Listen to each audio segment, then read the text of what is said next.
আজকে এখানে অনেকেই বলছেন আমাদের কাজ আছে, অনেকে কাজের জন্য আসতে পারবেন না, আসতে পারেননি না। ওনারা যখন ডাকবেন তখনই আসতে হবে। ওনারা আপনাদের জন্য জীবন দিয়েছে, আপনাদের জন্য অঙ্গহানি ঘটেছে। ওনারা যখনই ডাকবেন, যখনই বলবেন, তখনই আপনাদের আসতে হবে।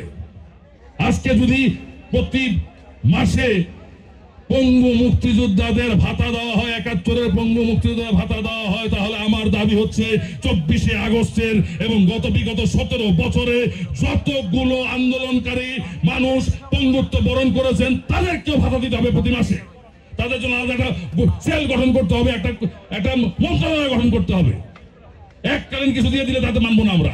তাদেরকে সারা জীবন তারা যতদিন বেঁচে থাকবে, তারা যতদিন পঙ্গু হয়ে থাকবে, তাদের সকলকে সারাটা জীবন তাদেরকে সরকারি পৃষ্ঠপোষকতা, তাদেরকে মাসে মাসে তাদেরকে ভাতা দিতে হবে।